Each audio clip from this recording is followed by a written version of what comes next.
Hello student, how are you? कैसे हैं आप? मैं हूं आपका अपना मुकेश सर। और स्टूडेंट, हम पहुंच चुके हैं केमिस्ट्री के अध्याय 9 चैप्टर नंबर 9 में। ठीक है। और मेरे भाई, चैप्टर नंबर 9 बहुत छोटा, बहुत बेहतरीन चैप्टर है। इसमें आपका 2-3 ही टॉपिक है। IUPAC नेम, समवायता, ठीक है, और एक आपका संकरण देखेंगे। तो इतने छोटे टॉपिक्स में बहुत छोटा क्लास मतलब चैप्टर भी है। और IUPAC नाम को मैं आज ही पूरा कंप्लीट करने वाला हूं, आज ही पूरा कंप्लीट करेंगे। तो प्लीज़ आप मुझे कोऑपरेट करना, एकदम बेहतरीन तरीके से समझाऊंगा। हो सकता है प्रारंभिक थोड़ा सा इंट्रो है ना, उनके बेसिक जानकारियां हैं, तो हो सकता है थोड़ा सा डाइवर्ट लगे, तो टेंशन मत लेना। रीज़न क्या है, आगे चल के आपको खुद समझ में आ जाएगा, सारी चीज़ें समझ में आ जाएगी, एकदम बेहतरीन तरीके से पूरा समझा दूंगा। ठीक है। तो आज हम पढ़ने जा रहे हैं अध्याय 9, और जिसका नाम है डियर स्टूडेंट उपसंयोजी यौगिक।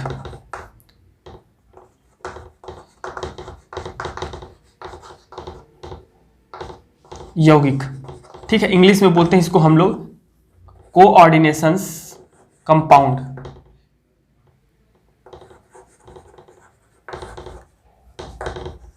Coordinations compounds. चलिए देखते हैं क्या होता है। तो रसायन विज्ञान की वह शाखा जिसके अंतर्गत संकुल यौगिकों के बारे में अध्ययन किया जाता है, उसे हम लोग उपसंयोजिक यौगिक कहते हैं। ठीक है। इसमें सबसे पहला जो आता है, डेफिनेशन बोलिए, या फिर मैं भी समझाता हूं आपको। आणविक यौगिक, योगशील अथवा आणविक यौगिक। तो योगशील अथवा आणविक यौगिक क्या होता है? तो आप सब पहले ये देखिए डियर स्टूडेंट, क्या भाई यौगिक किसे कहते हैं? आप सबको पता है, जब भी हम यौगिक का नाम लेते हैं, हमारे जहन में, हमारे दिमाग में, हमारे उस दिमाग में चित्र बनता है, वो है सोडियम क्लोराइड का। और सोडियम क्लोराइड आप सबको पता है, हम लोग ने ठोस भी पढ़ रखा है, ठोस अवस्था, ये क्रिस्टल के फॉर्म में रहता है। किसके फॉर्म में रहता है? क्रिस्टल के फॉर्म में रहता है कि नहीं रहता है? तो यौगिक क्या होते हैं? 2 या 2 से अधिक तत्वों को मिलाकर के क्या बनता है? एक यौगिक का निर्माण होता है। ठीक है। तो हम 2 या 2 से अधिक यौगिकों को मिलाएंगे, तब क्या बनेगा? तो 2 या 2 से अधिक यौगिकों को आपस में मिलाकर उसका क्रिस्टलीकरण कराया जाता है, तो प्राप्त यौगिक को योगशील अथवा आणविक यौगिक कहते हैं। डेफिनेशन इसका सबसे फर्स्ट। ठीक है। जैसे आप सबको पता है, फेरस सल्फेट है, एक क्या है? यौगिक है। ठीक है। प्लस अमोनियम सल्फेट, यह भी एक यौगिक है यार, दो राय वाली बात ही नहीं है। ठीक है। जब इसका क्रिस्टलीकरण कराया जाता है, जब इन दोनों को आपस में मिलाया जाता है, तो एक हमारा एक अन्य अयौगिक बन जाता है, कुछ इस प्रकार। ठीक है। क्रिस्टल के फॉर्म में। और इसको बोलते हैं हम लोग डियर स्टूडेंट, ये देखिए, इसको बोलते हैं हम लोग मुहर लवण। मुहर लवण। ठीक है। तो ये क्या है? एक योगशील यौगिक अथवा आणविक यौगिक का एग्जाम्पल है। समझ में आ गया? अब इसको 2 भागों में आपका बांटा गया है। एक होता है आपका द्विक्लवण संकुल, द्विक्लवण संकुल। ठीक है। दूसरा होता है संकुल यौगिक, और हम इसको पढ़ने वाले हैं, संकुल को। ठीक है। एक होता है द्विक्लवण संकुल और दूसरा होता है संकुल यौगिक। याद रखिएगा, 2 अलग अलग चीजें। इसमें कभी कभी डिफरेंट आता है, अंतर पूछता है, एकदम इजी तरीके से बताऊंगा मैं। ठीक है। तो द्विक्लवण संकुल क्या होता है?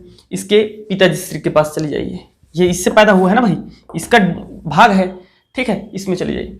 तो ऐसे योगशील यौगिक अथवा आणविक यौगिक, ऐसे योगशील अथवा आणविक यौगिक जिसका केवल ठोस प्रवस्था में ही अस्तित्व होता है, द्रव विलयन में नहीं, या द्रव प्रवस्था में नहीं, उन्हें हम लोग बोलते हैं द्विक्लवण संकुल। जैसे कि मुहर लवण, अब भी बताया आपको, मुहर लवण।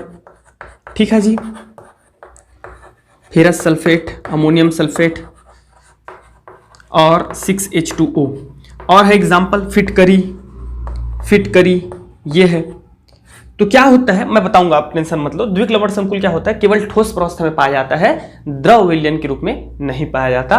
संकुल यौगिक ऐसे योगशील अथवा आणविक यौगिक होते हैं, ऐसे योगशील अथवा आणविक यौगिक होते हैं जो ठोस एवं द्रव दोनों प्रवस्थाओं में पाए जाते हैं। जैसे कि आपका पोटेशियम फेरोसाइनेट, पोटेशियम फेरोसाइनेट, ठीक है, इसका आईयूपीएसी नेम क्या है, पोटेशियम हेक्सासाइनोफेरेट। फिर ऑक्सीकरण अंक लगाएंगे, तो वो सब चीजों को मैं आपको सिखाऊंगा। ऐसे ही आप बता दोगे, बहुत सारा पढ़ने वाले हैं, ढेर सारा, मैं आपको होमवर्क भी दूंगा, ठीक है, इन्हीं का नामकरण करने वाले हैं।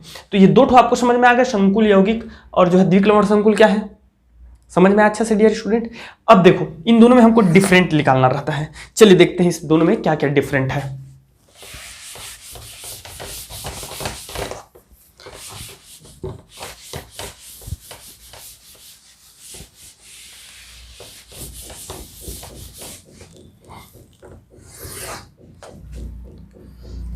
द्विक लवण संकुल और हमारा क्या चीज बताया मैं आपको, संकुल यौगिक, ठीक है, इन दोनों में डिफरेंट देखेंगे। फर्स्ट लिखो डियर स्टूडेंट, फर्स्ट लिखो आप लोग, चलिए फर्स्ट लिखेंगे केवल ठोस प्रवस्था में। इस प्रकार के आणविक यौगिक केवल ठोस प्रवस्था में पाए जाते हैं, या इनका अस्तित्व केवल ठोस प्रवस्था में होता है। इनका अस्तित्व ठोस एवं द्रव दोनों प्रवस्थाओं में होता है। पहला डिफरेंट हो गया। दूसरा डिफरेंट क्या है भाई, ये सुनिए। दूसरा डिफरेंट ये है स्टूडेंट, जब इसको ऐसा नहीं है कि ये विलयन के रूप में नहीं पाए जाते, जिसकी आप लोग सोच रहे होंगे कि ये विलयन के रूप में नहीं पाए जाते हैं, विलयन के रूप में पाए जाते हैं। सुनो मेरी बात को ध्यान से सुनना, क्या होता है एक्चुअल में, ये जिसकी आपको अभी मैं बताया मोहर लवण है ना, मोहर लवण दो यौगिकों को मिलाकर के बनाया गया। सपोज करो ये एक यौगिक है ए और एक यौगिक है बी, दोनों यौगिकों को मिलाकर के बनाया गया है हमारा, सपोज करते हैं सी बनाया गया है। और ये स्पेशल हमारा क्या है, आणविक यौगिक है, योगशील यौगिक है। सी एक आणविक यौगिक है, योगशील यौगिक है। ए और बी नहीं है, ए एक सामान्य यौगिक है, बी एक सामान्य यौगिक है, लेकिन सी जो है एक आणविक यौगिक है, योगशील यौगिक है, जो दोनों को मिलाकर के बनाया गया है क्रिस्टलीकरण द्वारा। तो क्रिस्टलीकरण द्वारा बनाया गया है, तो ठोस अवस्था में ये हमको सी मोहर लवण प्राप्त हो जाता है। लेकिन जैसे ही इसको पानी में कहा जाए तो घोला जाता है या विलयन के फॉर्म में कन्वर्ट किया जाता है, तो ये वापस से क्या हो जाता है, ए और बी में विभक्त हो जाता है, अलग अलग हो जाता है। तो भैया जब अलग अलग हो गया तो अब क्या सी का अस्तित्व रह गया, क्या नहीं रह गया है, ठीक है, सी का अस्तित्व यहां नहीं है। तो इसलिए केवल किस फॉर्म में पाए जाते हैं, केवल ठोस अवस्था में पाए जाते हैं। इसको समझिए आप। अब देखते हैं इसको, देखिए मोहर लवण, जैसे कि इसका आप लोग लिख देंगे तीसरा नंबर, इसे यौगिकों के मध्य डॉट का चिन्ह द्वारा पृथक करते हैं। कैसे, ये बता देते हैं आपको। अभी बताया मैं, फिर आपको मोहर लवण का क्या बताया भाई, ये फेरस सल्फेट, अमोनियम सल्फेट, ठीक है, 6H2O। तो यहां क्या लगा दिया मैं, डॉट लगा दिया, समझ में आ रहा है, डॉट लगा दिया। किंतु यहां क्या होता है डियर स्टूडेंट, यहां क्या होता है, ठीक है, आप इसको एग्जांपल चौथा नंबर ऐसे भी दे सकते हैं आप लोग।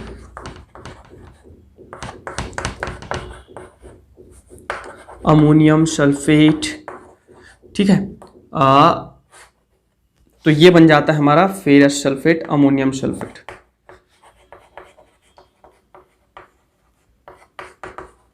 H2O। यहां क्या होता है, इसमें तीसरा नंबर ये देखिए क्या होता है, इसमें जो है यौगिकों के मध्य, यौगिकों को एक बड़े कोष्टक द्वारा पृथक किया जाता है, कोष्टक द्वारा पृथक किया जाता है। कैसे, ये देखिए, जैसे कि मैं एक एग्जांपल लेता हूं, मरकरिक आयोडाइड प्लस पोटेशियम आयोडाइड, इससे जो संकुल यौगिक बनता है वो कुछ इस प्रकार बनता है, ये, ठीक है, tetra iodo mercurate, potassium tetra iodo mercurate, ये है संकुल यौगिक। तो इसमें हम ब्रैकेट का इस्तेमाल करते हैं, जबकि इसमें किस चीज का, डॉट का इस्तेमाल करते हैं। समझ में आ गया। नेक्स्ट देखिएगा, पांचवा अगर लिखना चाहे, चौथा पांचवा जैसे भी आप बना लीजिएगा, मैं बता रहा हूं। इसका डिफरेंट ये है कि जब आपका द्विक लवण को विलयन के रूप में घोला जाता है तो ये अपने आयनों में विभक्त हो जाते हैं और इनके आयनों का गुण अपने पूर्व संकुल के गुण के समान होता है। नहीं समझ आया? जब इन्हें विलयन के रूप में घोला जाता है तो ये अपने आयनों के रूप में विभक्त हो जाते हैं, तो इनके आयनों का गुण पूर्ववर्ती यौगिक के गुण के समान होता है, किंतु यहां ऐसा नहीं होता, ऐसा नहीं होता है, नहीं होता। ठीक है जी, इतना समझ में आ गया? तो ये है भैया बेसिक डिफरेंट, कभी कभी पूछ दिया जाता है, इसको ध्यान में रखिएगा। चलिए देखते हैं अब हम लोग क्या चीज, संकुल के बारे में। हमने योगशील अथवा आणविक यौगिक को दो भागों में बांटा। ठीक है, एक हो गया हमारा द्विक लवण संकुल, दूसरा हो गया हमारा क्या चीज, संकुल यौगिक। अब संकुल यौगिक को हम लोग पढ़ेंगे पूरा चैप्टर में। क्या पढ़ेंगे? संकुल यौगिक। तो संकुल यौगिक को पढ़ने के लिए अभी जैसे कि मैं एक एग्जांपल दिया आपको, पोटेशियम दिख रहा है ना, बिल्कुल दिख रहा है, पोटेशियम फेरोसाइनेट।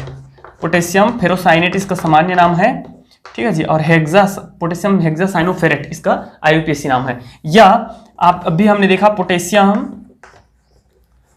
टेट्राआइडोमर्क्यूरेट, ये देखा, तो ये दोनों संकुल यौगिक है, बना लिया हमने। अब इसमें देखते हैं कि इसको क्या कहते हैं, इसको क्या कहते हैं, इसको क्या कहते हैं, इसको क्या कहते हैं, इसको क्या कहते हैं। ठीक है, तो लिखेंगे यहां पे एक छोटा हेडिंग दे देना, संकुल यौगिक का पारिभाषिक शब्द, यौगिक का पारिभाषिक शब्द, मतलब कुछ महत्वपूर्ण शब्द क्या क्या होता है ये देखिए। फर्स्ट देखेंगे हम लोग क्या चीज, संकुल आयन। संकुल आयन, तो संकुल आयन क्या है ये देखिए। संकुल आयन क्या होता है डियर स्टूडेंट,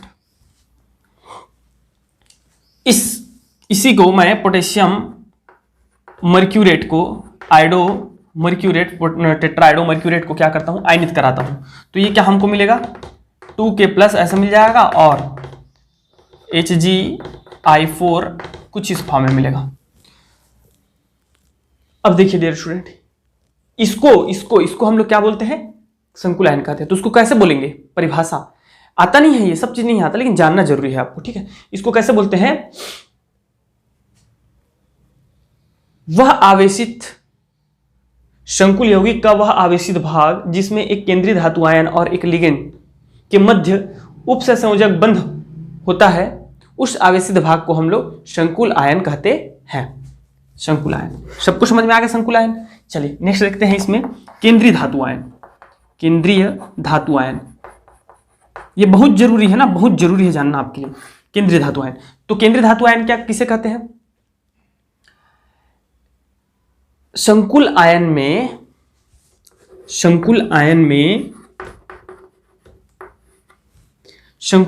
में लिगेंड द्वारा, दैट इज लिगेंड, ठीक है, तो लिगेंड द्वारा दिए गए इलेक्ट्रॉन युग्मों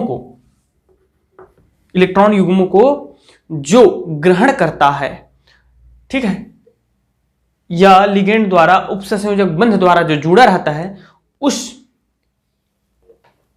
धातु को केंद्रीय धातु आयन कहते हैं। ठीक है, ये कहलाता है हमारा क्या चीज, केंद्रीय धातु आयन।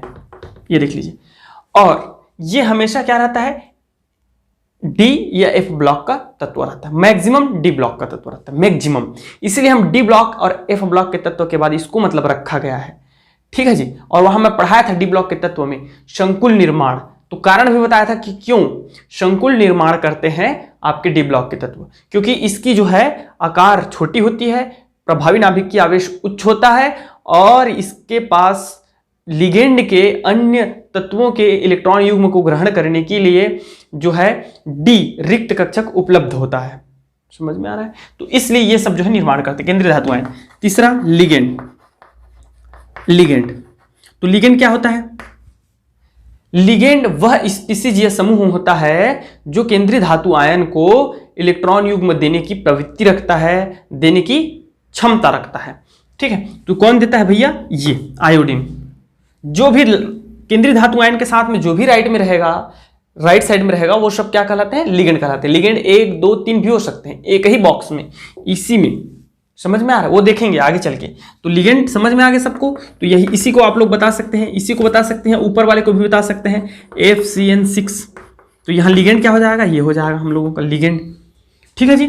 नेक्स्ट देखते हैं उप सहसंयोजक संख्या। उप सहसंयोजक संख्या, सहसंयोजक बंध, सहसंयोजक बंध या संख्या देख लीजिए, संख्या, बंध नहीं बोलेंगे, संख्या बोल देंगे। तो केंद्रीय धातु आयन और लिगेंड जितने बंधों के द्वारा बंधे होते हैं एक दूसरे के साथ, केंद्रीय धातु आयन और लिगेंड जितने बंधों के द्वारा बंधे होते हैं, या लिगेंड जितने एकाकी इलेक्ट्रॉन युग्म, ठीक है, केंद्रीय धातु आयन को देता है, डोनेट करता है, उसे उप सहसंयोजक संख्या कहते हैं। जैसे यहां कितना है, 6, क्या कितना है, 6, ठीक। CN मैं ऐसा इसलिए लिख रहा हूं ताकि आप अच्छे से समझ सको जी, और कुछ नहीं, ये है स्टार लगा रहा हूं। वहां कितना है, वहां कितना है बता दीजिए मुझे, HgI4 में कितना है, तो यहां है 2, सॉरी 4। उप सहसंयोजक संख्या कितना है, संख्या 4। नेक्स्ट देखते हैं उप सहसंयोजक मंडल। उप सहसंयोजक मंडल ये क्या होता है, उप सहसंयोजक मंडल, तो केंद्रीय धातु आयन, लिगेंड और उप सहसंयोजक संख्या को एक बड़े कोष्टक के अंदर लिखा जाता है। इन सभी को सम्मिलित रूप से हम उप सहसंयोजक मंडल कहते हैं। जैसे कि ये देखिए,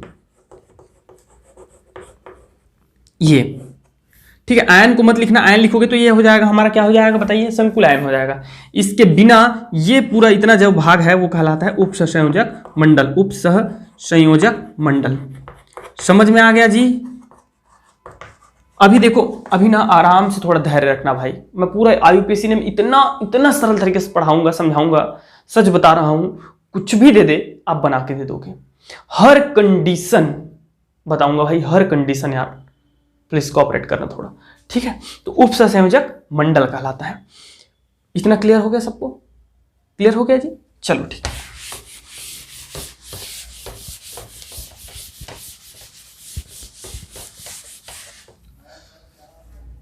इसको शॉर्ट में एक ही लाइन में अगर समझाना चाहें तो ऐसा समझा सकते हैं डियर स्टूडेंट, क्या, पोटेशियम फेरोसाइनेट, ये तो सब लोग समझ गए होंगे, है ना। तो इसको सीधा एक ही लाइन में मैं बता देता हूँ। इसको बोलते हैं संकुल यौगिक, आप लोग लिख लेंगे यहाँ पे संकुल यौगिक, ठीक है। उसके बाद इसको हम लोग बता सकते हैं कैसे, कुछ इस प्रकार ऐसा लिखा जा सकता है। तो इसको बोलिएगा आप लोग, इधर खींच खींच के लिखते जाइएगा, केंद्रीय धातु आयन, लिगेंड, उप सहसंयोजक संख्या, ठीक है। और उसके बाद एक बड़ा कोष्टक कैसे बना देना, इस पूरे कोष्टक के अंदर जितना है उसको बोलते हैं संकुल आयन, और इस जो कोष्टक के अंदर है उसको बोलते हैं हम लोग उप सहसंयोजक मंडल। तो इस प्रकार आप बता सकते हैं। अब बात करते हैं लिगेंड की। तो लिगेंड को जो है कई 2-3 भाग में, 3 भाग में बांटा गया है। लिगेंड जो दिख रहा है उसको 3 भाग में बांटा गया है। कौन कौन सा भाग भैया, ये देखिए, एक दंतुर लिगेंड, एक दंतुर लिगेंड, दूसरा है हमारा बहुदंतुर लिगेंड, और तीसरा है आपका एक दंतुर लिगेंड, बहुदंतुर लिगेंड, उभय दंतुर लिगेंड, उभय दंतुर लिगेंड। तो ये क्या होता है ये सुनिए, उभय दंतुर लिगेंड, एक दंतुर लिगेंड, द्विदंतुर लिगेंड, बहुदंतुर लिगेंड। ऐसे लिगेंड जो केवल एक एकाकी इलेक्ट्रॉन युग्म दान करता है उसे हम एक दंतुर लिगेंड कहते हैं। जैसे फ्लोरो, क्लोरो, ब्रोमो, ठीक है, साइनो, हाइड्रोक्सो। आपको समझ में आ जाएगा सब चीज, क्यों इसका नाम हो रहा है। अभी नामकरण करेंगे हम लोग, सबका नामकरण करेंगे, कैसे कैसे इनका नाम पड़ता है वो सब कुछ समझ में आएगा। बहुदंतुर लिगेंड में एक से अधिक इलेक्ट्रॉन युग्म दान कर सकते हैं ऐसे लिगेंड, जैसे कि ये है आपका, ठीक है जी। इसको बोलते हैं हम लोग, ऐसा भी बनाते हैं इसको, ऑक्जेलेटो। क्या बोलते हैं, ऑक्जेलेटो, ठीक है। उभय दंतुर लिगेंड ऐसे लिगेंड होते हैं जिसमें एक से अधिक दाता समूह होते हैं। 2 से अधिक इलेक्ट्रॉन युग्म दान नहीं करेंगे, एक से अधिक दाता समूह होते हैं, ठीक है। जैसे कि नाइट्रो, क्या, नाइट्रिटो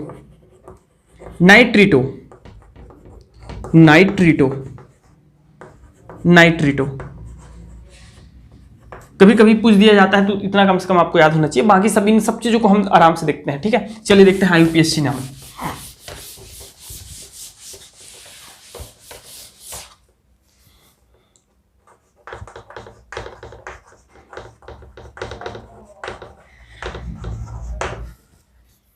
तो धैर्य रखना, एक भी टॉपिक नहीं छूटेगा।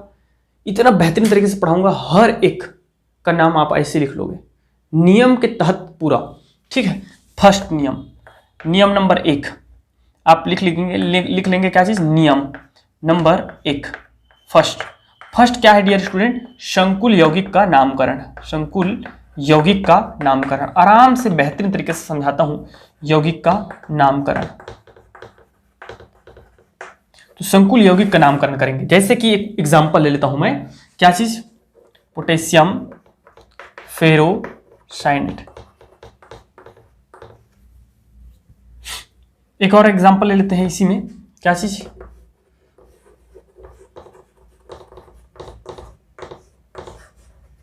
ये। ठीक है, तो संकुल यौगिक का नामकरण, तो इसमें आप ध्यान रखिएगा, संकुल यौगिक का नामकरण करते समय सबसे पहले आपको आयनन कराना है। कैसे आयनन कराना है, जैसे इसी का हम लोग आयनन करा देंगे। ठीक है, सबसे पहला काम आपका यही रहेगा। आराम से धैर्य रखना, पूरा क्लियर होगा, एक एक चीज क्लियर होगा। ठीक है, तो सबसे पहले क्या कराएंगे, आयनन कराएंगे डियर स्टूडेंट, इस प्रकार 4-। ठीक है, और यह है हमारा कोबाल्ट 3-6 और ये Cl3। तो सबसे पहले आयनन कराएंगे, तो इसका आयनन कुछ इस प्रकार होगा। इसका कैसे होगा, इसका कुछ ऐसा होगा, देखो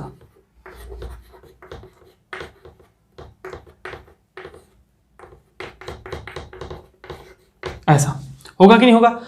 पहला नियम ये कहता है, पहला नियम लिखिएगा, संकुल यौगिक का नामकरण लिखेंगे, इसमें सर्वप्रथम संकुल का आयनन कराने के पश्चात धनावेशित भाग का नामकरण किया जाता है। ये फर्स्ट है, मतलब इसमें हम किसको प्रायोरिटी देंगे, ये देखिए, इसमें हम प्रायोरिटी देंगे, इसको फर्स्ट नंबर लिख दीजिएगा, इसको सेकंड नंबर लिख देंगे। मतलब पहले इसका नामकरण करेंगे फिर इसका नामकरण करेंगे। यार इस स्थिति में पहले हम इसका नामकरण करेंगे और दूसरे में फिर इसका नामकरण करेंगे। तो इस स्थिति में पहले इसका नामकरण करेंगे धनावेशित का, ये अगर ऐसा रहता है संकुल तब, और ऐसा अगर संकुल मिलता है तो पहले आपको नामकरण इसका करना पड़ेगा। समझ में आ गया, इसको करना पड़ेगा। ओके जी, अब देखिए दूसरा नियम क्या कहता है। दूसरा नियम नंबर 2, इसमें सिंपल क्या करना पड़ता है मैं बताऊंगा, आगे चल के बताएंगे इसको। इसमें सिर्फ इसको पोटेशियम बोलना पड़ता है। अगर हमारा केवल ऐसा इस फॉर्म में है तो इसको हम पोटेशियम बोलेंगे, इसको पहले नाम देंगे। लेकिन इस वाले में इसका नामकरण करना पड़ेगा, तो इसमें हमको पूरा देखो कितना सारा चीज दिख रहा है। तो अमोनिया को पहले बोले कि इसको पहले बोले, किसको बोले, है ना। तो इसमें तो कोई प्रॉब्लम नहीं है, इसको तो हम पोटेशियम ही बोल देंगे, कोई टेंशन नहीं है अगर ऐसा रहेगा तो। लेकिन इस फॉर्म में आप कैसे करोगे, तो इस फॉर्म में हमको सबसे पहले इसका नामकरण करना पड़ेगा, इसमें देखना पड़ेगा। तो दूसरे नियम में क्या कहता है, दूसरे नियम में कहता है संकुल आयन का नामकरण। संकुल आयन का नामकरण, आयन का नामकरण। अब संकुल आयन का नामकरण करेंगे। तो संकुल आयन का नामकरण जब भी किया जाता है डियर स्टूडेंट, यदि ये कोई संकुल है Ml, ठीक है, N+- इस प्रकार संकुल आयन का नामकरण। तो दूसरा स्थिति ये होता है, पहले ये तो हो गया, अब इसका नामकरण करेंगे कि नहीं करेंगे, इसका नामकरण करेंगे जी। और यदि इस फॉर्म में रहेगा तो इसका पहले नामकरण करेंगे, तो ये संकुल आयन है। तो संकुल आयन का नामकरण कैसे करेंगे, संकुल आयन का नामकरण करते समय पहले हम लिगेंड को प्राथमिकता देते हैं, किसको, लिगेंड को। फिर दूसरे नंबर में हम देते हैं प्रायोरिटी सेंटर मेटल को। ये L for ligand, M for centre metal, ठीक है। तो पहले प्राथमिकता यहां लिखिएगा, पहली प्राथमिकता लिगेंड को दिया जाता है,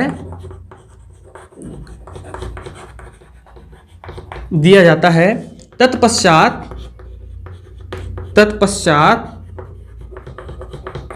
केंद्रीय धातु आयन का नामकरण करते हैं। 2 क्लियर हो गया पूरा। तो हमको क्या हुआ, यहां हम पोटेशियम बोल दिए, है ना। अब इसका नामकरण करेंगे, तो इसका नामकरण करेंगे तो इसका लें कि इसका नाम कर लें, तो हमको लिगेंड का नाम लेना पड़ेगा। अब वो लिगेंड का नामकरण कैसे होगा, अब तीसरे नियम में देखेंगे। इस वाले में बोलेंगे तो भाई इसमें तो हमको पहले इसी का नामकरण करना पड़ेगा, तो ये तो आयन है, तो इसमें आप किसका नामकरण करेंगे, तो लिगेंड या केंद्रीय धातु का, तो लिगेंड का। तो लिगेंड का नाम कैसे करेंगे अब देखते हैं, ठीक है। तीसरा नियम, इसको मिटा रहे हैं जी।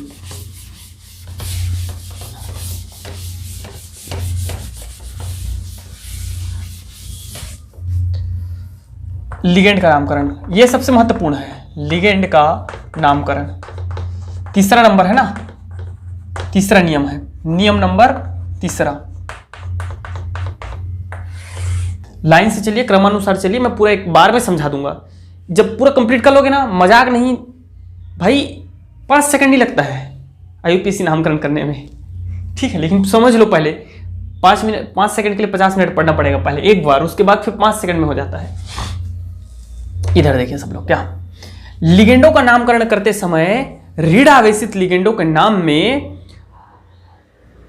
ओ प्रत्यय का इस्तेमाल करते हैं। लिखो आप लोग, ऋण आवेशित लिगेंड के नामकरण करने के समय ओ प्रत्यय का इस्तेमाल किया जाता है, एवं धनावेशित के लिए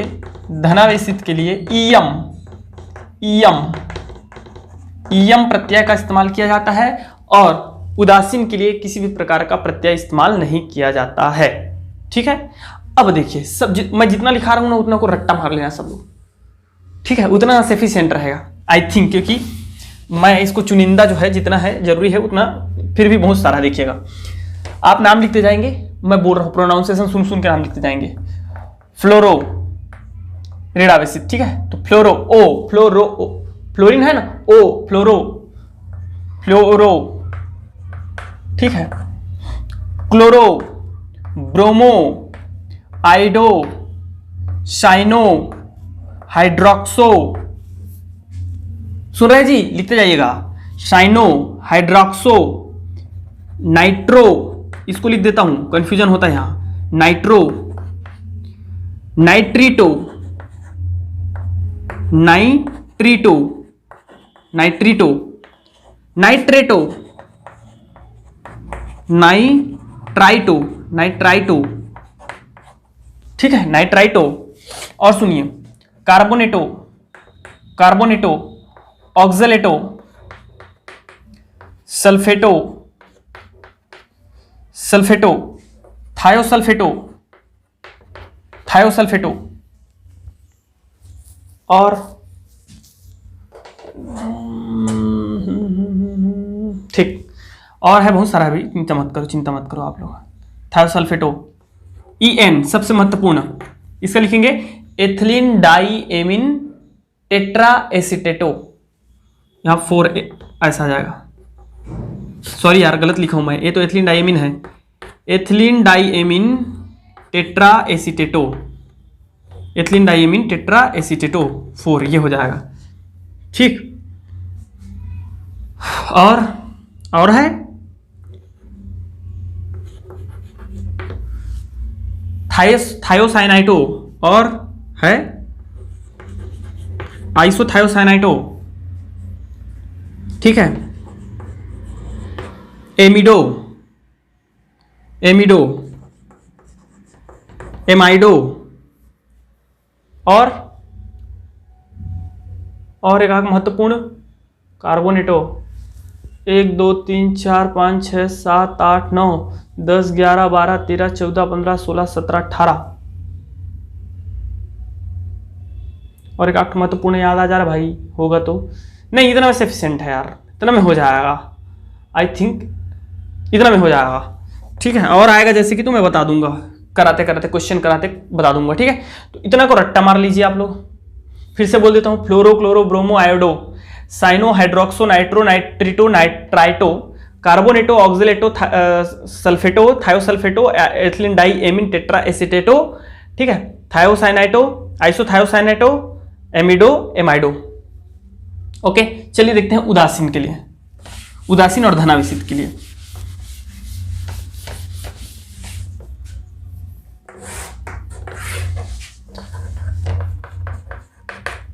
नाइट्रोजोनियम, नाइट्रोजीनियम,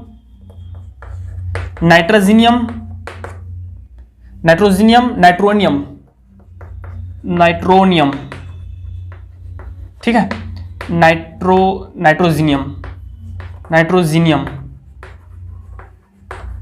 और हाइड्रोजीनियम,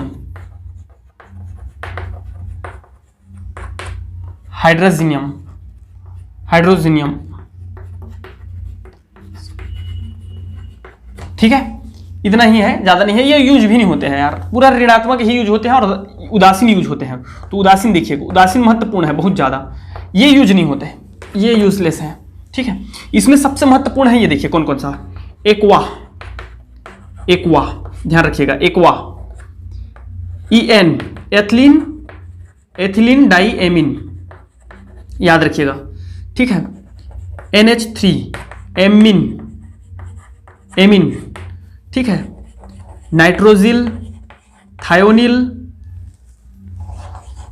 कार्बोनिल और बस, और आगे तो बता देंगे एक आठ ठो, लेकिन ये मस्ट है यार, बहुत ज्यादा यूज होते हैं। एक्वा, एथिलीन डाइमीन, एमीन, ये तीनों सबसे ज्यादा यूज होते हैं। और उसमें फिर आपका तो पूरा जो है रट्टा मान लीजिए लिगेंड वाले उसको, ऋणात्मक ऋणावेश लिगेंड को। ठीक है, तो ये हमारा थर्ड हो जाएगा। ठीक है, मतलब जिसकी ये हमारा आया था, तो इसमें हमको ये एग्जाम्पल लेके चल रहा था मैं, और एक एग्जाम्पल लेके चल रहा था ये वाला, क्या था यार, अरे ये क्या था जी, NH6 ये था। ठीक है, तो इन दोनों में अब हम कैसे नाम करेंगे, अगर ये रहेगा तो सबसे पहले धनावेशित का तो पोटेशियम हो गया, उसके बाद हम जाएंगे आयन में, इसमें जाएंगे, तो इसमें हम पहले इसका नामकरण करते हैं, तो इसका नाम हो जाएगा साइनो। क्या हो जाएगा, साइनो। लेकिन इससे पहले इसके और भी कंडीशन है, साइनो। ठीक है, इसमें जिसके रहेगा तो ये हो जाएगा एमिन। क्या हो जाएगा, एमिन। अभी बचा हुआ है, बहुत कुछ है अभी, देखते रहते हैं, देखते रहिए।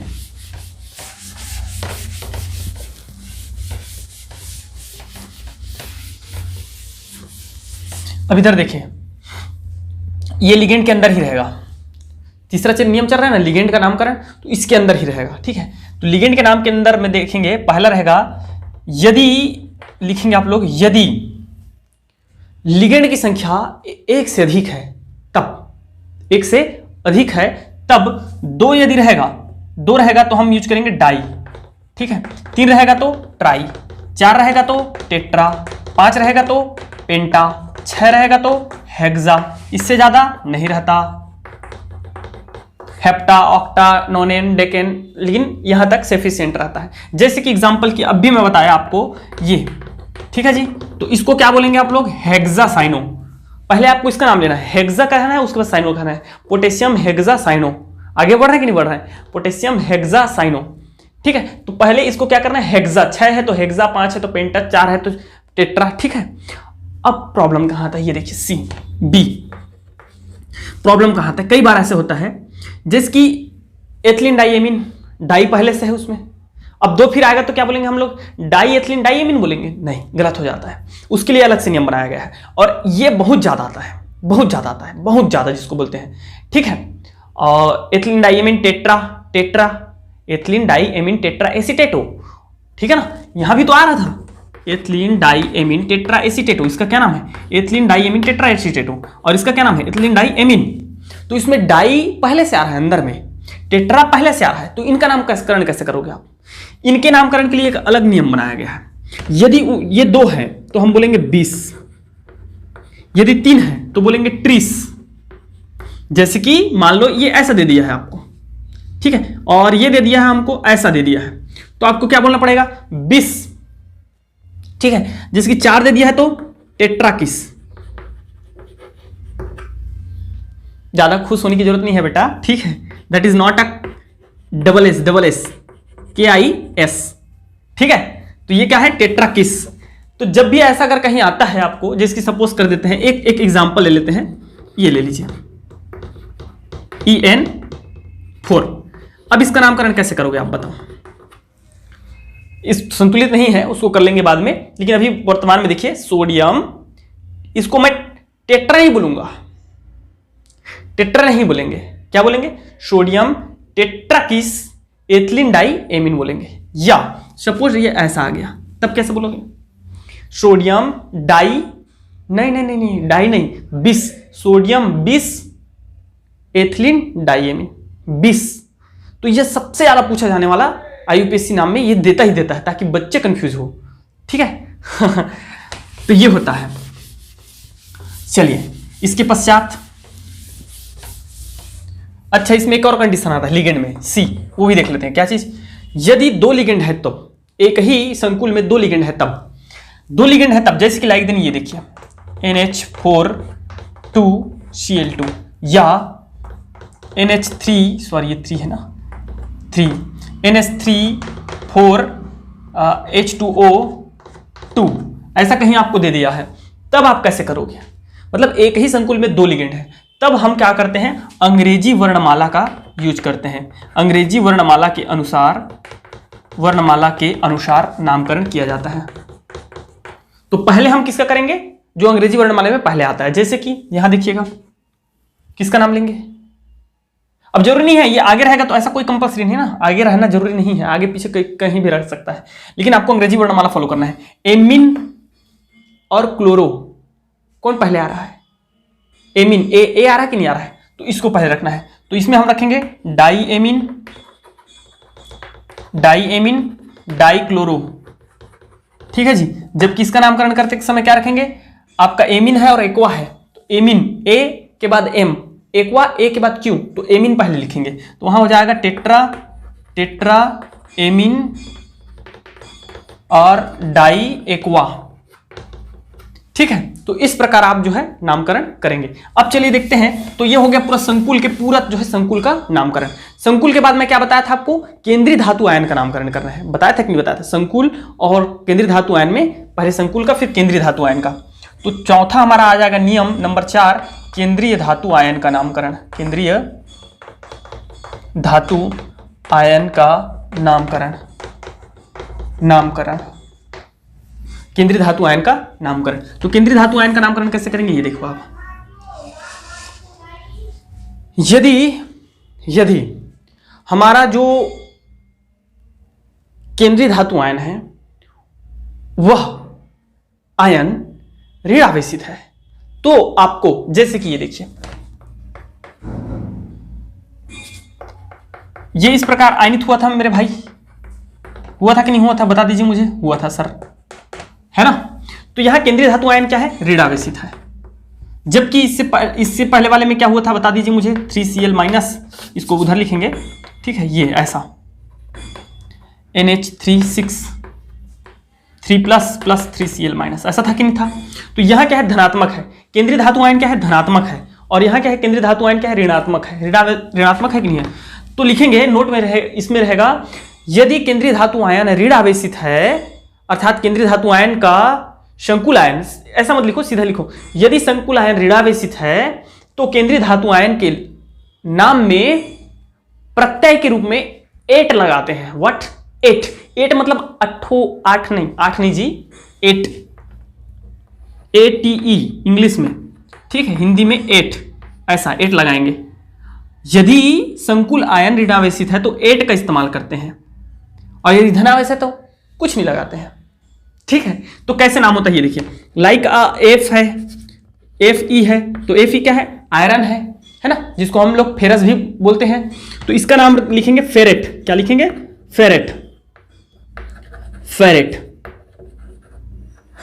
इस प्रकार। ठीक है, यदि निकिल है तो निकिलेट। ठीक है, यदि कोबाल्ट है तो, देखो जी, कोबाल्ट और कार्बोनिल में अंतर बता रहा हूं मैं। कोबाल्ट है, कार्बोनिल है, ठीक है, तो कोबाल्ट है तो कोबाल्टेट। ठीक है, ऐसे ही अगर ये है तो, अब इसको क्या बोलोगे, सिल्वरेट नहीं, तो क्या बोलेंगे इसको बोलते हैं अर्जेंटेट। क्या बोलते हैं? अर्जेंटेट।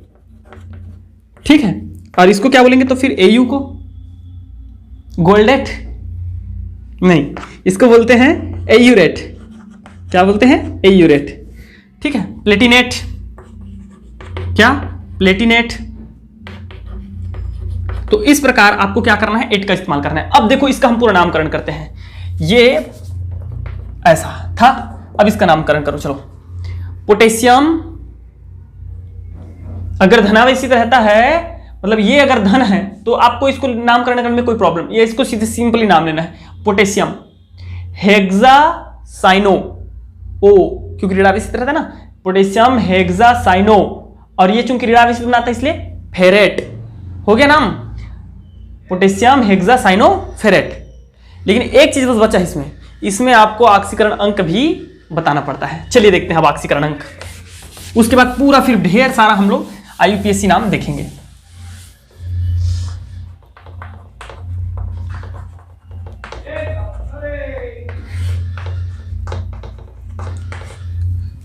ऑक्सीकरण अंक क्या है ये देखो आप, जिसकी इसी का देख लेते हैं।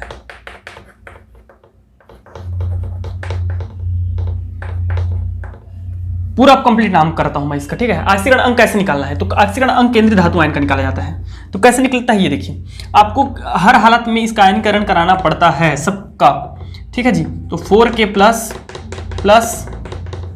FeCN6 4 माइनस होगा कि नहीं होगा। अब हम सबको मैं आपको पढ़ाया हूं अध्याय 3 में, क्या पढ़ाया हूं बता दीजिए, कि किसी भी आयन का, ठीक है, ऑक्सीकरण अंक उसके आवेश की संख्या होती है, ठीक है। तो यहां इस चीज का ऑक्सीकरण अंक निकालना चाहोगे CN6, तो ये हो जाएगा हम लोग का -4, लेकिन हमको इस चीज का निकालना है। अब हम सबको पता है CN जो है एक दंतुर लिगेंड है, तो एक दंतुर लिगेंड का ऑक्सीकरण अंक हमेशा 1 होगा, द्विदंतुर लिगेंड का, बहुदंतुर लिगेंड का ऑक्सीकरण अंक 2 होगा, ठीक है। तो Fe और यहाँ कितना है आपका 6 है, तो 6 और साइनाइड का क्या हो जाएगा -1। अरे क्लोरीन, फ्लोरीन, ब्रोमीन, आयोडीन सबका क्या होता है -1 होता है कि नहीं होता है, तो -1 लिखो ना भाई, जिसमें एक साइन माइनस साइन है तो उसको 1 होगा, -1 होगा, ठीक है। तो -1 दैट इज इक्वल टू -4, तो ये हो जाएगा हम लोगों का, इसको जब उधर लेके जाओगे तो हो जाएगा 2, होगा कि नहीं होगा। तो इसका पूरा कंप्लीट नाम हो जाएगा डियर स्टूडेंट हमारा, देखो नाम लिखने का तरीका मैं सिखा रहा हूं ना, इसका नाम कैसे लिखना है आपको। अगर इंग्लिश में लिख रहा है वो तो ऐसे लिखेंगे, पोटेशियम, फिर स्पेस, धन को लिखने के पश्चात स्पेस करना है, धनात्मक को लिखने के पश्चात स्पेस करना है, फिर इसका नाम लिखेंगे, तो ये हो जाएगा हेक्सा शाइनो। अब इसमें कोई स्पेस नहीं ना, हेक्सा बस स्पेस मत करना, हेक्सा शाइनो, फिर क्या है फेरेट, पूरा कंप्लीट एक लाइन में। उसके बाद लास्ट में छोटे कोष्टक में हम ऑक्सीकरण अंक को लिख देते हैं। आप लिखेंगे ऑक्सीकरण अंक, केंद्रीय धातु आयन का ऑक्सीकरण अंक निकाल करके लास्ट में नाम के अंत में, केंद्रीय धातु आयन के नाम के अंत में छोटे कोष्टक में रोमन अक्षर में क्या लिखते हैं, केंद्रीय धातु आयन लिखते हैं। तो रोमन अक्षर मतलब ये 2 ऐसा नहीं लिखेंगे हम लोग, 2 लिखेंगे ऐसा। ये समझ में आ गया सबको अच्छे से केंद्रीय धातु अब कैसे होगा। अब इसी प्रकार देखिए इस चीज का नाम देखिए, किस चीज का नाम देखिए भाई, ये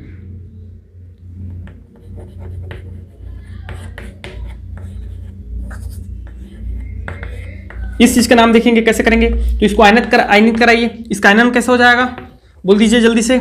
इसका हो जाएगा हम लोगों का कोबाल्ट NH3 6 3+ 3Cl-। तो इसका नामकरण सबसे पहले आपको किसका करना पड़ेगा, धनावेशित का करना पड़ेगा। तो धनावेशित का नामकरण करेंगे तो धनावेशित का करेंगे तो फिर लिगेंड का करना पड़ेगा, मतलब इसमें आयन का करना पड़ेगा। तो आयन में लिगेंड है तो लिगेंड का क्या हो जाएगा, हेक्सा। उसके बाद ये क्या है, एमीन, हेक्सा एमीन, इसी के साथ हेक्सा एमीन। फिर कोबाल्ट, इसमें कोबाल्टेट नहीं लिखना है, कोबाल्ट सिंपल इसका नाम लिखना है कोबाल्ट। अब इसमें केंद्रीय धातु आयन का निकालिए, तो एमीन ये उदासीन है मतलब 0 हो जाएगा, इसका ऑक्सीकरण अंक क्या हो जाएगा 0, तो 0 हो जाएगा ये, और बाहर में लगा हुआ 3, तो मतलब इस कोबाल्ट का क्या हो जाएगा 3। अरे भैया आयन का ऑक्सीकरण अंक उसके आवेश के बराबर होता है तो 3 होगा, और इसका तो 0 होता है पूरा, 3 हो जाएगा। तो यहाँ रोमन अक्षर में लिखिएगा 3, फिर लास्ट में लिखेंगे स्पेस के बाद फिर ऋणावेशित को लिखेंगे। तो ऋणावेशित क्या है, क्लोराइड, ठीक है जी। तो इस प्रकार आपको IUPAC नामकरण करना है। चलो देखते हैं अब ढेर सारा, और आपके लिए होमवर्क भी देता हूं मैं, ठीक है।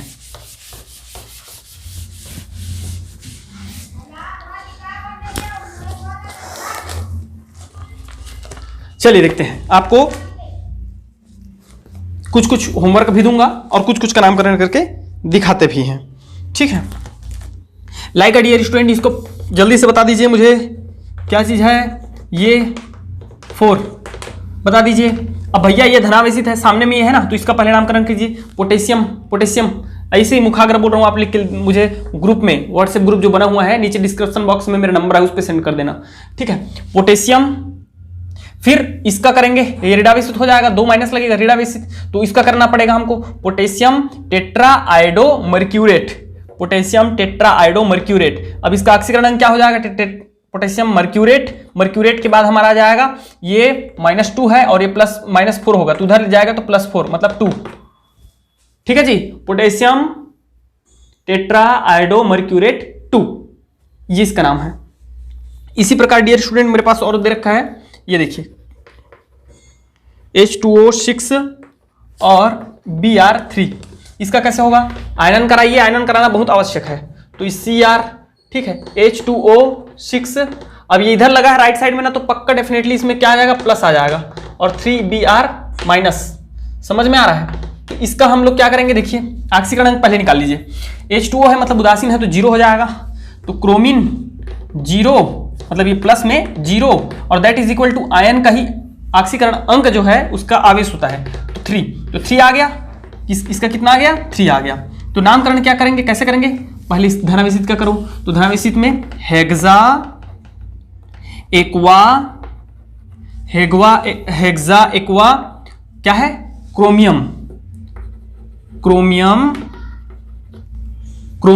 फिर 3 और उसके बाद ब्रोमाइड, स्पेस करके क्या कर देंगे, ब्रोमाइड। समझ में आ गया। और ये देखिए फिर से वही आ गया, लेकिन इसमें थोड़ा सा डिफरेंट ये है कि इसका ऑक्सीकरण अंक चेंज हो जाएगा। आप लोग इसको निकाल के ग्रुप में सेंड कर दीजिएगा, ठीक है। चलिए कुछ होमवर्क, HW लिख लीजिएगा होमवर्क।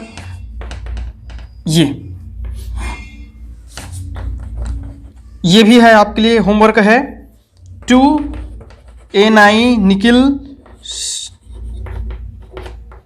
ये भी आपके लिए होमवर्क है। ये देखिए ये भी आपके लिए होमवर्क है, Cl6, ठीक है जी। ये देखिए ये भी आपके लिए होमवर्क है, कौन,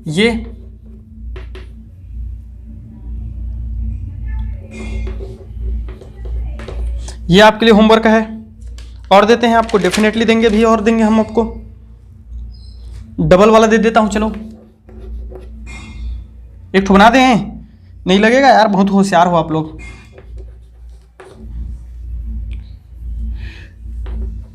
ये भी आपका होमवर्क है, ठीक है, ये आपका होमवर्क है, NH4 3 कोष्टक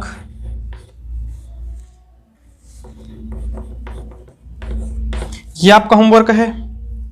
ये मोस्ट आपको होमवर्क दे देते हैं, इसको भी हम,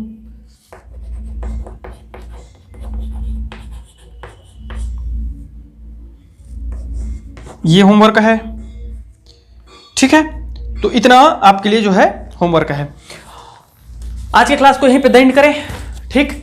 और कल के क्लास में मैं ये पढ़ाऊंगा क्या चीज, कि अगर आपको ये दिया रहेगा नाम, तो उसका संरचना कैसे बनाना है, ठीक। और उसके साथ साथ ये देखेंगे आयन का, मतलब सिर्फ आपको देखो मैं क्या बोलना चाह रहा हूं मेरे भाई, मेरे दोस्त, मेरे यार, क्या चीज, अरे भैया सिर्फ ये दे दिया रहेगा, ऐसा दे दिया रहेगा, तो आपको इसको किस में बदलना है, IUPAC नाम में बदलना है। इतना आसान नहीं है, इसके लिए थोड़ा प्रैक्टिस करना पड़ता है, प्रैक्टिस, लेकिन उसके लिए मैं आपको ट्रिक बता दूंगा।